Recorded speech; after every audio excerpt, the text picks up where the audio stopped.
Hello, welcome to M G garden. ಇವತ್ತಿನ ವಿಡಿಯೋದಲ್ಲಿ ಅಡುಗೆ ಮನೆಯ ಕಿಟಕಿ ಬಳಿ ಇಡ್ತಕ್ಕಂಥ ಗಿಡಗಳನ್ನ ಯಾವ ಥರ ಕ್ಲೀನ್ ಮಾಡಬೇಕು, ರೀಪೋಟಿಂಗ್ ಯಾವಾಗ ಮಾಡಬೇಕು ಅನ್ನೋದನ್ನು ಹೇಳ್ತೀನಿ. ಈ ಗಿಡಗಳಿಗೆ ಮೇನಾಗಿ ಏನಂದರೆ ಕಿಚನ್ ಏರಿಯಾದಲ್ಲಿ ಎಣ್ಣೆ ಜಿಡ್ಡು ಮತ್ತು ಧೂಳಿನ ಅಂಶ ಇರೋದ್ರಿಂದ ಆ ಗಿಡಗಳ ಎಲೆಗಳ ಮೇಲೆ ತುಂಬಾ ಡಸ್ಟ್ ಕೊಡುತ್ತೆ.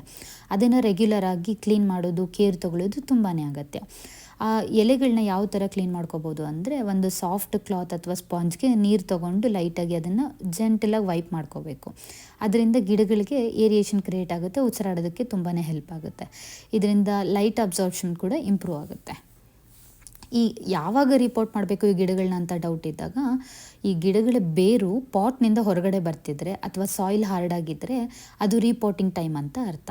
ಅದನ್ನು ಇಗ್ನೋರ್ ಮಾಡಿದರೆ ಪ್ಲ್ಯಾಂಟ್ ಗ್ರೋತ್ ಸ್ಲೋ ಆಗೋ ಚಾನ್ಸಸ್ ತುಂಬಾ ಇರುತ್ತೆ. ರೀಪೋಟಿಂಗ್ ಮಾಡುವಾಗ ಮೇನಾಗಿ ಆ ಗಿಡದ ಪ್ಲ್ಯಾಂಟ್ ಏನಿರುತ್ತೆ ಅದನ್ನು ನಿಧಾನವಾಗಿ ಮಣ್ಣು ಸಮೇತ ಹೊರ ತೆಗೆದು ಆ ಮಣ್ಣನ್ನು ಬೇರ್ಪಡಿಸ್ಕೋಬೇಕು. ಬೇರು ಎಲ್ಲ ಮಣ್ಣಿನಿಂದ ಹೊರಗೆ ತೊಗೊಂಡು ಆ ಪಾಟ್ನ ಕ್ಲೀನ್ ಮಾಡ್ಕೊಳ್ಳಿ. ಡ್ರೈನೇಜ್ ಹೋಲ್ಸ್ ಇರುತ್ತೆ ಅದೆಲ್ಲ ಕ್ಲಿಯರ್ ಮಾಡ್ಕೊಳ್ಳಿ. ಸಾಯಿಲ್ ಮಿಕ್ಸ್ಗೆ ಗಾರ್ಡನಿಂಗ್ ಸಾಯಿಲು, ಕೋಕೋ ಪಿಟ್ಟು ಮತ್ತು ಕಾಂಪೋಸ್ಟ್ನ ನಾನು ರೆಗ್ಯುಲರಾಗಿ ಯೂಸ್ ಮಾಡ್ತೀನಿ. ಅದೆಲ್ಲ ಇದು ಮಾಡಿಕೊಂಡು ನೆಕ್ಸ್ಟ್ ಮಣ್ಣನ್ನು ಸಾಯಿಲ್ ಮಿಕ್ಸ್ ಏನಿರುತ್ತೆ ಅದನ್ನು ಹಾಕ್ಕೊಂಡು, ಎಕ್ಸ್ಟ್ರಾ ಏನಾದರೂ ಬೇರಿದೆ ಅಂತ ಅನಿಸಿದರೆ ನಿಮಗೆ ಕಟ್ ಮಾಡ್ಕೋಬೇಕು ಅನಿಸಿದರೆ ಕಟ್ ಮಾಡ್ಕೋಬೋದು. ಇಲ್ಲ ಅದನ್ನು ಬೇರು ಸಮೇತ ಇಟ್ಟು ಲೂಸಾಗಿ ಸಾಯಿಲ್ನ ಫಿಲ್ ಮಾಡ್ಕೋತೀವಿ. ಇಲ್ಲಿ ನೋಡ್ತಾ ಇರ್ಬೋದು ನೀವು. ಎಸ್, ನೆಕ್ಸ್ಟ್ ಏನಂದರೆ, ಕೆಲವೊಂದು ಗಿಡಗಳು ತುಂಬಾ ಸೆನ್ಸಿಟಿವ್ ಇರುತ್ತೆ. ಆ ಬೇರಾಗಿರ್ಬೋದು, ಅದರದ್ದು ಲೀವ್ಸ್ ಆಗಿರ್ಬೋದು. ಸೊ ಅದನ್ನು ತುಂಬ ಕೇರ್ಫುಲ್ಲಾಗಿ ಹ್ಯಾಂಡಲ್ ಮಾಡಬೇಕು. ಇಫ್ ಏನಾದರೂ ಅನ್ವಾಂಟೆಡ್ ಲೀವ್ಸು ಅಂದರೆ ಕಲರ್ ಚೇಂಜ್ ಆಗಿರೋ ಲೀವ್ಸು ಅಥವಾ ಒಣಗೋಗಿರೋ ಎಲೆಗಳಿದ್ದರೆ ನೀವು ಅದನ್ನು ಕಟ್ ಮಾಡ್ಕೋಬೋದು. ಅಥವಾ ಸ್ವಲ್ಪ ಎಕ್ಸ್ಟ್ರಾ ಬೇರಿದ್ದರೆ ಅದನ್ನು ಬೇರನ್ನೂ ಕಟ್ ಮಾಡ್ಕೋಬೋದು. ನಂತರ ನೀವು ಲೂಸಾಗಿ ಸಾಯಿಲ್ನ ಫಿಲ್ ಮಾಡ್ಕೋಬೇಕು ಇದೇ ಥರ. ನೆಕ್ಸ್ಟ್ ಏನಂದರೆ, ಯೂಶ್ವಲಿ ಜನರಲಾಗಿ ಕಿಚನ್ನಲ್ಲಿ ನಾವು ಗಾಜಿಂದು ಬಾಟಲ್ಸಲ್ಲಿ ಗಿಡಗಳನ್ನ ಇಟ್ಟಿರ್ತೀವಿ ಅಥವಾ ಮಣ್ಣಿಂದ ಇದರಲ್ಲಿ ಗಿಡಗಳನ್ನ ಇಟ್ಟಿರ್ತೀವಿ. ಸೊ ನೀವೇನಾದರೂ ಆ ಗಾಜಿನ ಗಿಡದಲ್ಲಿ ನೀರಿಂದ ಇದರಲ್ಲಿ ಏನಾದರೂ ಗಿಡಗಳನ್ನ ಬೆಳೆಸ್ತಿದ್ರೆ ಅದನ್ನ ತೆಗೆದು ಬೇರೆ ಮಣ್ಣಿಂದು ಪಾಟ್ಗೆ ಟ್ರಾನ್ಸ್ಫರ್ ಮಾಡ್ಕೋಬೋದು.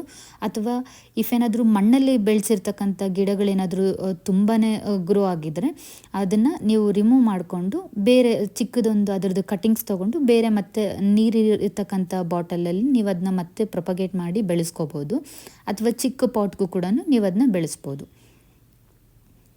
ಅಥವಾ ಬೇರೆ ಡಿಫ್ರೆಂಟ್ ಟೈಪ್ಸ್ ಆಫ್ ಪಾಟ್ಸ್ಗೆ ನೀವು ಟ್ರಾನ್ಸ್ಫರ್ ಮಾಡ್ತೀರಾ ಅಂದರೂ ಕೂಡ ಗಿಡ ಇನ್ನೂ ಚೆನ್ನಾಗಿ ಬೆಳೆಯುತ್ತೆ.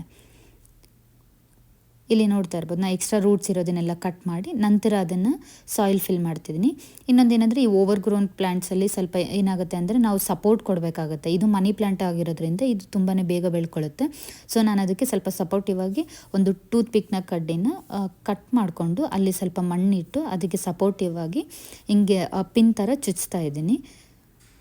ಸೊ ದಟ್ ನೀಟಾಗಿ ಅದು ಕುತ್ಕೊಳ್ಳುತ್ತೆ, ಬೇಗ ಗಿಡ ಕಿತ್ಕೊಂಬರಲ್ಲ ಆ ಥರ. ಇಲ್ಲಿ ನಾನು ನೀರಲ್ಲಿ ಬೆಳೆಸಿದ್ದೀನಿ ಮನಿ ಪ್ಲ್ಯಾಂಟ್ನ. ಇದನ್ನು ತೆಗೆದು ನಾನು ಪಾಟ್ಗೆ ಹಾಕೋತಿದ್ದೀನಿ.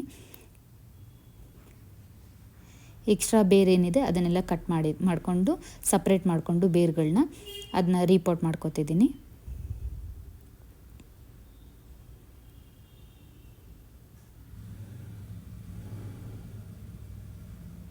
ಎಲ್ಲ ರೀಪೋರ್ಟ್ ಮಾಡಿ ಆದಮೇಲೆ ಆ ಪಾಟ್ನೆಲ್ಲ ಒಂದು ಟಿಶ್ಯೂ ಪೇಪರಲ್ಲಿ ಗಲೀಜಿರೋದನ್ನೆಲ್ಲ ಕ್ಲೀನ್ ಮಾಡಿಕೊಂಡು ಒರೆಸ್ಕೊಂಡು, ಇವಾಗ ಇಂಪಾರ್ಟೆಂಟ್ ಥಿಂಗ್ ಏನಂದರೆ ಸ್ವಲ್ಪನೇ ನೀರು ಹಾಕ್ಕೋಬೇಕು. ಸ್ಟಾರ್ಟಿಂಗು ಸ್ವಲ್ಪನೇ ನೀರು ಹಾಕ್ಕೊಂಡು ಟಿಲ್ ಒಂದು 2 to 3 ಡೇಸ್ವರೆಗೂ ಇಂಡೈರೆಕ್ಟ್ ಸನ್ಲೈಟ್ಗೆ ಇಡಬೇಕು.